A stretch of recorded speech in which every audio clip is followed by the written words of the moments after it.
আসসালামু আলাইকুম। আমি কিছু কথা বলতে চাই। তা হচ্ছে, আওয়ামী লীগ সরকার হাসিনা 1996 সালে পট্টি মাথায় দিয়ে যা প্রতিশ্রুতি দিয়েছিল বাংলাদেশের জনগণকে, তা পালন করতে পারেনি।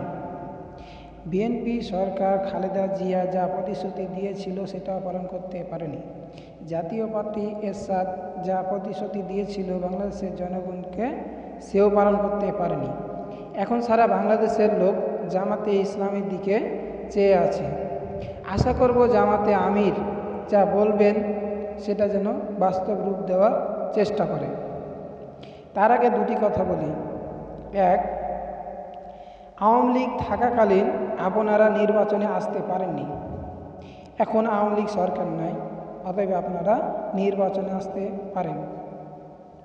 আপনারা যান জীবন দিয়ে হলেও এইবার নির্বাচনে আসার অর্থাৎ ক্ষমতায় আসার চেষ্টা করেন।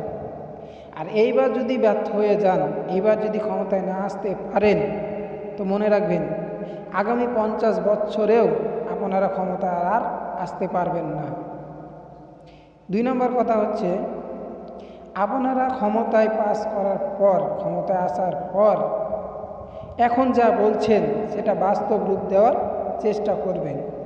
আর সেটা যদি বাদ দিয়ে অন্য কিছু করেন, জনগণ এটাও মনে রাখবেন, যেইভাবে হাসিনাকে তাড়িয়েছে, যেইভাবে আওয়ামী লীগ সরকারকে তাড়িয়েছে, ঠিক তখনও জনগণ আপনারকেও বিতাড়িত করবে।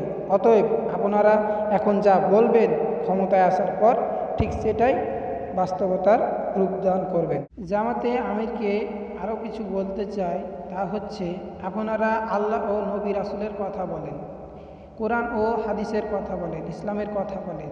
তাই বাংলাদেশের মানুষ আপনাদের চায়, কারণ বাংলাদেশটি হলো মুসলিম দেশ।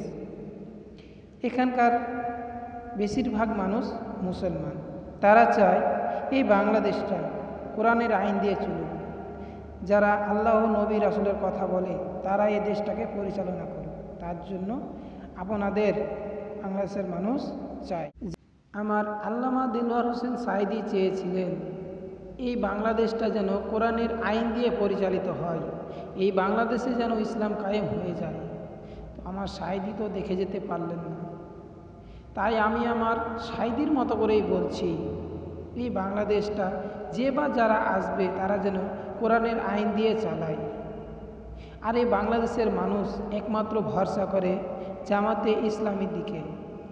তাই আমি জামাতে ইসলামীর আমিরকে বলতে চাই, আপনি ক্ষমতায় আসুন, যেমন করে হোক আল্লাহ যেন আপনাদের চেষ্টাকে সাফল্য করেন। তাই আপনি আসুন, এই বাংলাদেশে কোরআনের আইনটিকে চালু করেন, ইসলামটিকে কায়েম করেন। আমার সাঈদী দেখে যেতে পারেননি, আমি যেন দেখতে পাই এই যে বাংলাদেশে ইসলাম কায়েম হয়ে গেছে। আল্লাহ আমার মৃত্যুর আগেই এই বাংলাদেশে ইসলাম কায়েমটাকে করায়, আমি যেন 2 চোখ ভরে দেখে যেতে পারি। বাংলাদেশের মানুষ জামাতে ইসলামের দিকে চেয়ে আছে, এর মূল কারণ হচ্ছে বাংলাদেশের মানুষ মনে করে একমাত্র জামাতে ইসলামী দলটিই পারে বাংলাদেশে একটি সোনালী সকাল এনে দিতে, মানুষের ভিতর থেকে হিংসা বিদ্বেষ দূর করে একটি সুন্দর সমাজ গড়ে দিতে।